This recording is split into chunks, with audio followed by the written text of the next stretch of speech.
Why, hello there. Who are you? Well, who am I? Well, I'm a Firbolg Paladin. That's why you see this here armor and shield. Oh, yes, and me hammer. I don't use it often. Never use it when I don't have to, and the matter of the fact is, I usually don't have to. I prefer talking to people, you see, and that works out just fine on its own. What? Oh, me name? Right. That's something other races have, isn't it? We Firbolg don't have names. We only really use them when dealing with the outsiders, and... Well, I guess I'm the outsider here, ain't I? Anyway, it's been so long since I last had to have a name. Just call me what you want. I'm sure it'll be fine by me. Right, so we Firbolg are protectors of the forest. You seem a mite uncomfortable by me size. I suppose most folk around here aren't 8 feet tall, are they? There, is that better? Oh, that, we Firbolg, we can make ourselves up to 3 feet shorter to blend in with more with other races. Like the names, it don't stick much. Anyway, me god asked me to come out here, and while it's very far from the forest, I'm happy to do what me god asks of me. Right, well, I must be off. Otherwise, me group will get into some sort of spat without me. They usually do. If I didn't know any better, I think they might be intentionally ditching me to go get in fights. Anyway, this lovely man here will tell you more about me. Ta-ta now. Oh man, I'm so looking forward to DMing this guy. Hello, and welcome to Character Forge. My name is Tyler Owens, and I'm going to be your character smith. My wife Lee is going to be drawing for us once more. Hello. I decided to try something new with the character introduction. Tell me what you think about it, and if you'd like to see it again going forward. Also, to anyone who might be offended at the quality or lack thereof of that accent, sorry. This is just it is what it is. And as was already mentioned, we're going to be building a male Firbolg Paladin. So let's go ahead and roll up our stats. A 9. Okay. 17. That's pretty good. 15. A 12. And 18. Awesome. And 14. That's pretty good. As a Firbolg, we get +2 to Wisdom and +1 to Strength. And we're going to be building a level 8 Paladin, so we'll get 2 ability score increases. Adding that all together and putting our stats where they'll be useful to us as a Paladin, that'll give us a Strength score of 18, a Dexterity of 9, not very dexterous, a Constitution of 16, an Intelligence of 12, a Wisdom of 17, and a Charisma of 20. So that's pretty good spread for a Paladin. Let's go ahead and roll our stealth. We're going to roll our stealth, yeah, as a Paladin. That's going to work out. Clank, clank, clank, clank. Well, let's roll our health. As a Paladin, we get to use a D10 for our health. Let's see. So we're rolling 7 times. A 5, a 3, a 9, and a 7, a 10, a 4, and an 8. That's pretty good. So let's see. For totals, we have 10 from our first level.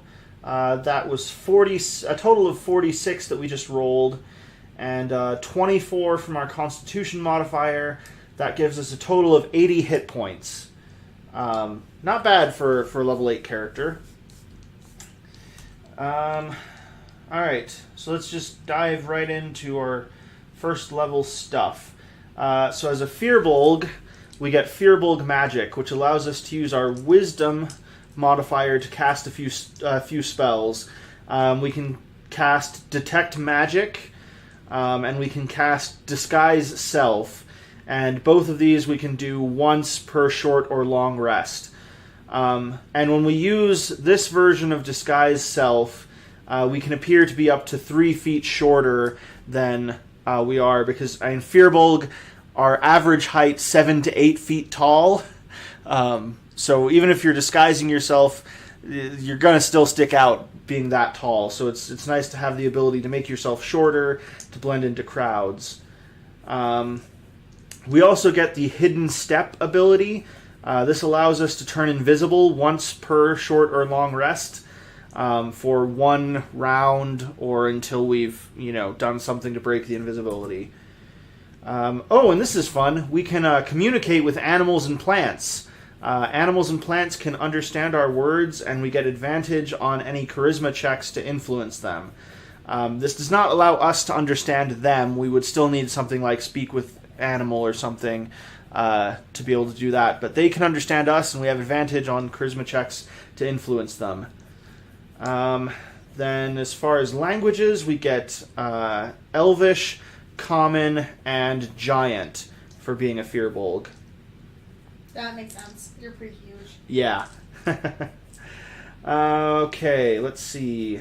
Background is another thing we need at level 1. So we're going to take the Hermit background.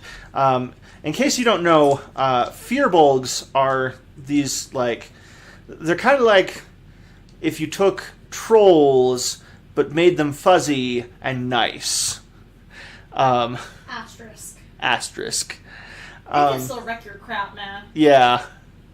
So, Firbolgs are usually, tasked with protecting the forest, and they are, they tend not to live in, large groups, and, so much so that, as we said in the beginning, they don't actually have names. They don't use names. They don't really see the need for names because they can, they know all of the animals in their part of the forest just by, how they act, what they look like, and and all that. They don't need a name to say, oh, this is Spot. They just know which animals there are, and they're not talking to people a whole lot, so they don't necessarily need name identifiers like that. So the Hermit background just really seems to fit really well for the Firbolg. Being a hermit gives us proficiency with medicine and religion. It also gives us proficiency with the herbalism kit and 1 additional language of our choice. I think we're going to go with Sylvan, which is the language of the Fae and all that. So it just seems to fit well with somebody who's lived kind of secluded in the forest. It's also often spoken by druids, which a lot of Firbolg are. So we're going to go with Sylvan for our language from being a hermit. And the last thing we get from our hermit background is the discovery feature. According to the player's handbook here, as a hermit, we have made a unique and powerful discovery. We're supposed to work with the DM to determine the exact nature of the discovery and its impact on the campaign. And here's where I'm going to mention, although Lee's already mentioned it, that I'm actually going to get to play this character. Woo! It's not often. I mean, we're in 5 D&D groups. I guess this technically makes a 6th, but it's yeah. One of the groups is kind of on a hiatus, so we're doing a short campaign break while we figure out what a couple of the other players are doing. Yeah. So I'm actually going to get to play this character. So let's, since you're the DM, I've got to talk to you about what my discovery is. During your time in the wilderness, contemplating on all the little actions and stars above you, and the understandings of the doctrine of your god, you came to the realization that there are worlds without number. And it's not just worlds, it's not just parallel universes, it's every world has a number of planes to it. This world has, the positive and negative plane, the planes where all the different creatures live. You have celestials and demons and devils and elementals. But there's alternate planes of existence, other worlds with other planes where they're all different and they do things differently. And this is one of infinite numbers. Any other plane of existence may or may not have the same sort of planes. It may or may not have like an elemental plane. Every place has a place where mortals live, and a place where there are good, powerful beings, and a place where there are evil, powerful beings. And you have no way, as far as you know, to contact any of these other planes of existence, but you know they exist. Okay.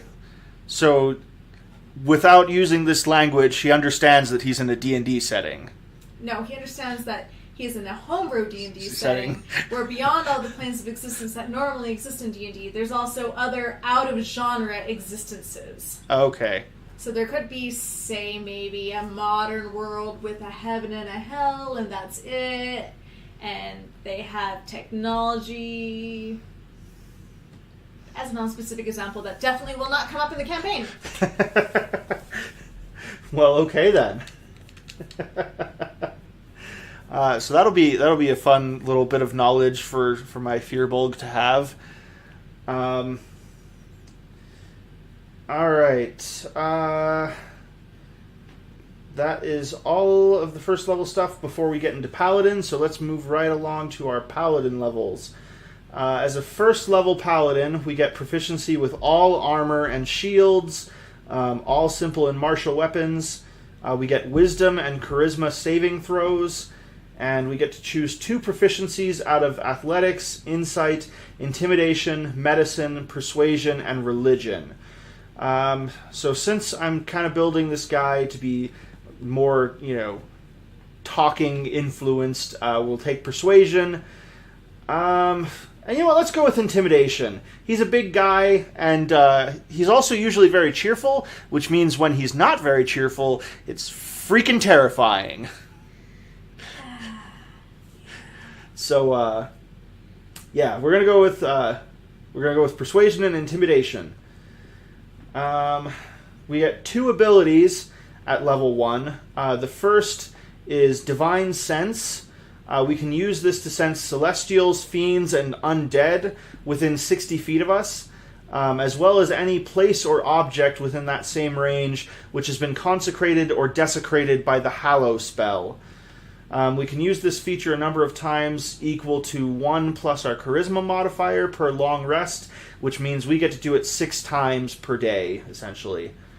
The second ability we get at level 1 is Lay on Hands. This gives us a pool of hit points equal to 5 times our paladin level, which would be 40 for us. As an action, we can touch one creature and expend hit points from the pool to heal them. We can also expend 5 hit points from the pool to end one disease or poison effect on the target.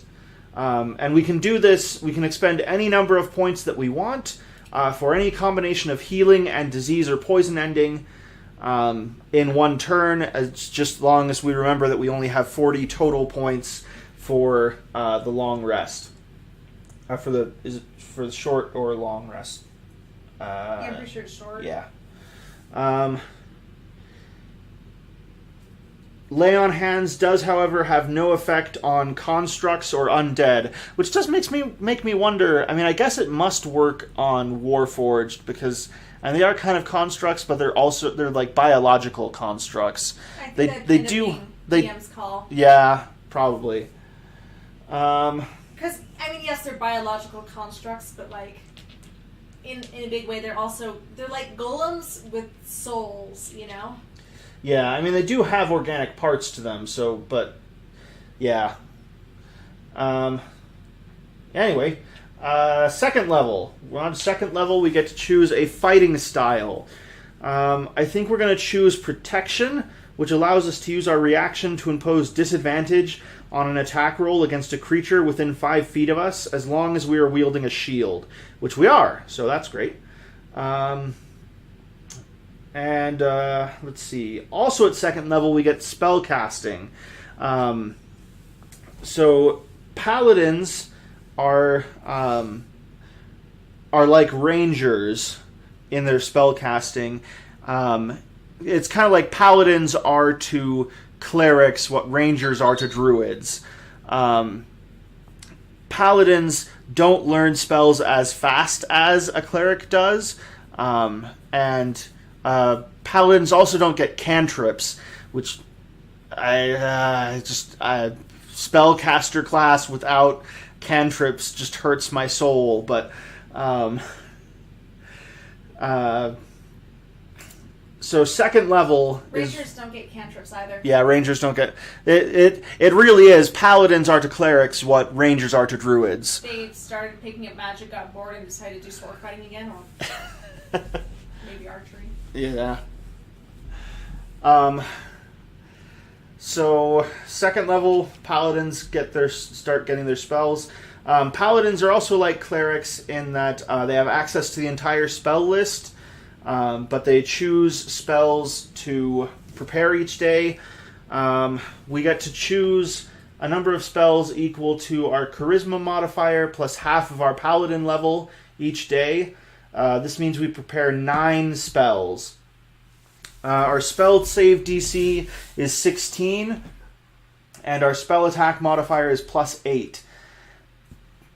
As an 8th level paladin, we have 4 first level spell slots and 3 second level spell slots. As usual, we're going to put off choosing spells for later. Also at second level, second level is big for paladins apparently. We get Divine Smite. Divine Smite allows us to expend a spell slot to deal additional radiant damage when we hit a creature with a melee attack. The extra radiant damage is 2d8 for a first level spell slot, and we get 1d8 on top of that for each spell level above that we expend. It also does an additional on top of that d8 if the target is undead or a fiend. Now, considering that we're probably not going to be using our hammer a lot, Divine Smite is not really where I'm going to be spending my spell slots, but it is something that is available. You are going to be fighting demon-worshipping cultists. So, yeah, it's a possibility. They are... The campaign is... The king wants you to stop cultists trying to summon a being of pure destruction, so... Yeah. You can't reason with beings of pure destruction, right? Maybe. We'll see. Let's see. At third level, we become immune to diseases. That's pretty cool. So, immune to disease. Well, there goes all my plans.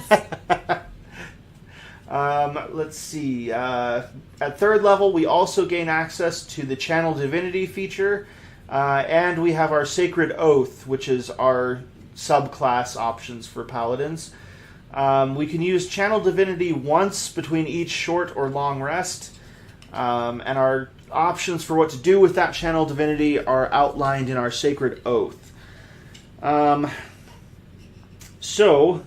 If you're familiar with Paladin Oaths and were, paying attention when I was being in character, you'd already be able to know that what we're going to do is go with the Oath of Redemption from Xanathar's Guide to Everything.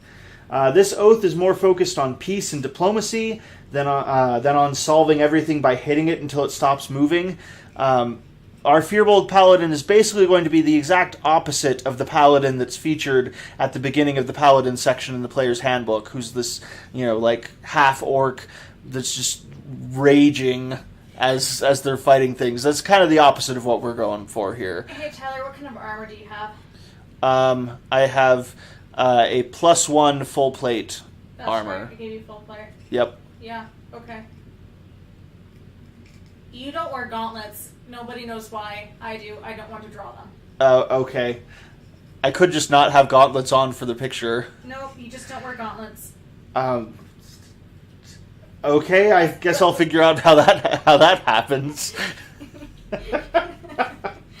You know I kid, right? Yeah, I know. I'll just draw the stupid gauntlets, whatever. Hey, it'll be good practice for Saul, right? Ugh! Shameless plug for Lee's webcomic, monochromcomic.com. Oh, thanks. Let's see. So, our Channel Divinity options for the Oath of Redemption. The first one is Emissary of Peace. This allows us to use a bonus action to give ourselves +5 to persuasion checks for 10 minutes. So, my +5 persuasion from being from my charisma, my +3 at level 8 for a proficiency bonus, and then +5 from this. I could have a +13 to persuading this evil being of destruction to maybe not. Yeah, well, Gino could do it better. That's why rogues are awesome, and you don't deserve them. I mean, Gino's also twice my level. So? All right. The other option that is available to us for Channel Divinity is Rebuke the Violent. This allows us to use our reaction immediately after a creature within 30 feet of us makes an attack against a creature other than us to make the attacker make a wisdom saving throw. If they fail the wisdom saving throw, they take radiant damage equal to the damage they just dealt, or half as much on a successful save. Bro, This awesome. this is really good against, say, a wizard casting Fireball. Holy crap. Yeah. Oh, wow. It's just like, hey, could you maybe not be attacking people? We're trying to have a civilized conversation here. Let's see. The other thing we get from our Sacred Oath is Oath spells. These are spells which are always prepared for us and don't count against our 9 spells that we prepare each day. At 3rd level, we get Sanctuary and Sleep. At 5th level, we get Calm Emotions and Hold Person. So, all of those are pretty good spells for non-violently ending combat. Or, violently ending combat if you're a certain bird making a certain Oni fall asleep. Oh, man, you guys. Let's see. 4th level gives us an ability score improvement, which we've already done. At 5th level, we get the extra attack feature, which lets us attack twice per attack action. Again, not really that useful for us, since we'll mostly not be using our hammer, but it's there. At 6th level, we get Aura of Protection. Anytime we or an ally within 10 feet of us must make a saving throw, we or they get a bonus to the saving throw equal to our Charisma modifier, so +5. Which means we'll have some pretty dang good saving throws. At 7th level, we get Aura of the Guardian, which lets us use our reaction to take damage instead of a creature within 10 feet of us. This only affects the damage, not any additional effects of the attack. So, like if some attack does damage and knocks them prone, then we can take the damage, but they're still knocked prone. Also, the damage that we transfer to us cannot be reduced in any way. So if we have something that gives us like resistance to fire damage, then even if the person's taking fire damage and we're, substituting ourselves for that and taking that fire damage, even if we have resistance to that, we still take the full damage. It can't be reduced when we are taking the damage for somebody else. And then at 8th level, we get another ability score improvement, which we've already taken. So that's all of our level ups. So now I think we just need to pick our spells. In addition to the Oath spells, which again were Sanctuary, Sleep, Hold Person, and Calm Emotions, we get to choose 9 spells to prepare. We're going to start with the easy picks. Again, since we're building this paladin who's all about peace and talking to people and stuff, we're going to take Cure Wounds. We're going to take Shield of Faith, which just lets you increase somebody's armor. It gives them a +2 to their armor. We'll also take Protection from Good and Evil. And looking at this paladin spell list, those are really the only ones that seem obvious to me. So, okay, we have a nature-y sort of guy, so let's take Purify Food and Drink. Command could be good for issuing a command like Surrender. I mean, it's pretty short-lived, but can still it'd be helpful for non-violent de-escalation. We'll take the aid spell, which can give people extra hit point maximums at the start of the day. Let's see. Heroism. That sounds like it could be good for us. Heroism gives the target temporary hit points each round. It gives, and then it prevents the frightened condition. And if somebody's already frightened, it gives them an extra save. Zone of Truth. We can take Zone of Truth. That's good for our diplomacy. And we still need one more. You know what? We'll take Find Steed. My big Firbolg paladin in full plate armor is going to ride around on an elk, a spirit elk. I dig it.